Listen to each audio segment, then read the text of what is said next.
Pada video ini kami akan mengevaluasi efektivitas dua algoritma machine learning, yaitu KNN dan Random Forest, dalam memprediksi penyakit kanker paru-paru menggunakan dataset survei lung cancer dari Kaggle. Tujuan kami adalah melihat algoritma mana yang lebih akurat dan efektif untuk dataset ini. Sini saya akan menjelaskan bagian saya yang pertama, yaitu penjelasan dari datasetnya. Dataset yang kami gunakan berasal dari Kaggle, berisi data tentang gejala pasien dan label apakah pasien tersebut memiliki kanker paru-paru atau tidak. Di sini kita bisa lihat jumlah kolom, tipe data, dan survei gejala seperti usia, perokok, batuk, dan sebagainya. Tujuan dari tahap ini adalah memastikan dataset ini bisa diproses lebih lanjut. Yang selanjutnya yaitu data cleaning. Kami melakukan beberapa proses pembersihan data. Yang pertama yaitu kami merapikan nama kolom supaya semuanya itu seragam. Yang kedua, kami menghapus baris yang duplikat agar tidak memengaruhi hasil modelnya.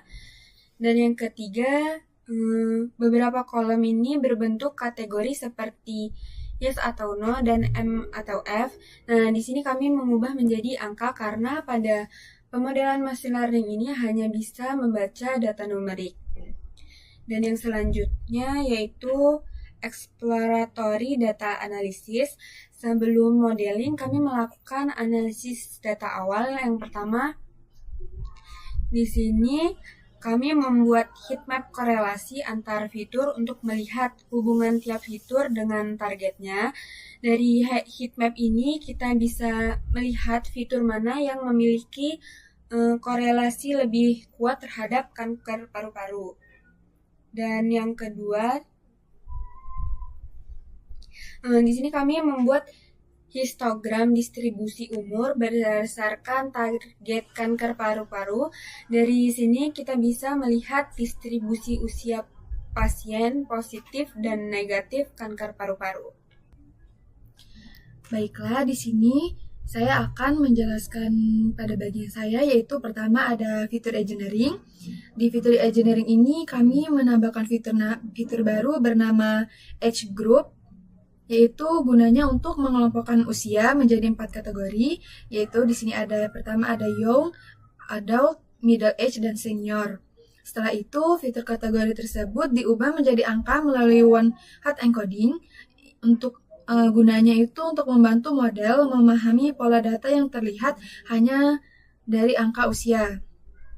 Selanjutnya, di sini ada trend test, split, dan scaling. Di sini dataset kami pecah menjadi data latih dan data uji dengan perbandingan yaitu 80:20. Untuk KNN kami juga melakukan scaling menggunakan standar scaler. Tujuannya itu adalah untuk membuat semua fitur berada dalam skala yang sama karena KNN menghitung jarak antar data. Selanjutnya di sini ada training model KNN. Di sini kami melatih model KNN menggunakan 5 tetangga terdekat, yaitu setelah model dilatih, kami melakukan prediksi pada data uji dan menghitung performa menggunakan metrik seperti precision, recall, F1 score, dan akurasi. KNN bekerja dengan melihat tetangga terdekat dan menentukan hasil berdasarkan mayoritas. Di sini saya akan melanjutkan video yang tadi. Di sini saya akan menjelaskan tentang training model random forest. Nah, di sini ada kode random forest. Random forest ini dilatih dengan 100 pohon keputusan. Berbeda dengan KNN. Model ini tidak memerlukan scaling karena setiap pohon bekerja dengan membagi data berdasarkan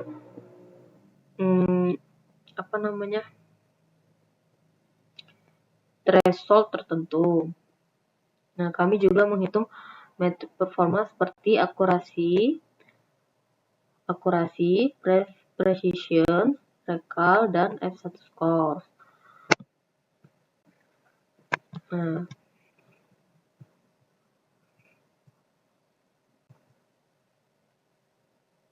di sini. Ini yang bakal ditampilkan di video supaya jelas performa kedua modelnya.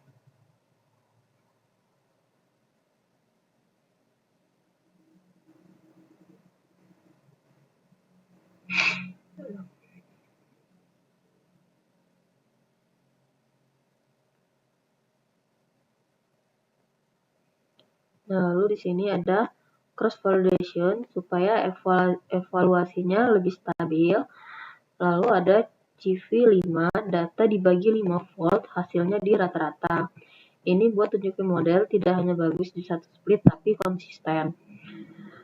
Lalu di tabel perbandingan ini semua metrik metode model KNN dan RV sangat berguna untuk video supaya penonton lebih memahami perbandingannya. Nah, lalu di sini ada model akurasinya KNN ada di 0,80 sekian. Lalu precisionnya ada di 0,8 juga, recallnya 0,97. Lalu F1 skornya 0,88. Di random forest ada di 0,87, 0,86, 1000, dan 0,92. Lalu di sini ada confusion metric. Nah, di confusion metric ini adalah metrik untuk kedua model. Dari sini kita bisa melihat jumlah prediksi benar atau salahnya, termasuk false negatif, dan true positif. Ini prediksi benar, dan ini kanker tapi prediksinya negatif. Metrik ini membantu kita memahami jenis kesalahan seperti apa yang dilakukan model. Nah, warna berbeda ini buat membedakan model.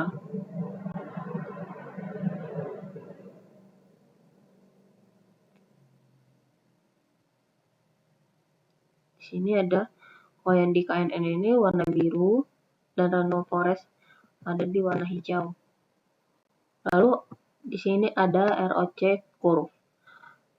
Nah, ROC curve ini menunjukkan seberapa baik model mampu membedakan kelas positif dan negatifnya. Lalu AUC, area under curve, ini menunjukkan bahwa performa yang lebih tinggi menunjukkan performa yang lebih baik. Jadi makin dekat satu itu makin baik.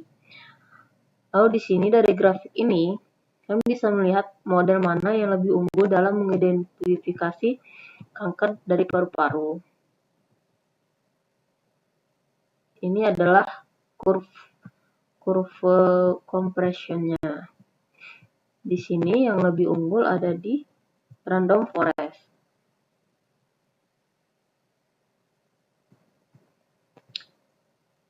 Kesimpulannya, dari hasil evaluasi secara keseluruhan ini, random forest menunjukkan performa yang lebih baik dibandingkan KNN.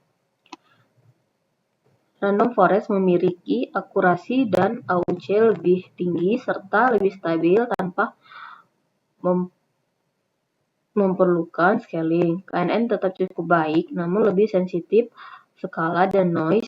Jadi, untuk dataset lung cancer ini, random forest lebih efektif dalam prediksi kanker paru-paru. Sekian presentasi dari saya. Saya akhiri. Wassalamualaikum warahmatullahi wabarakatuh.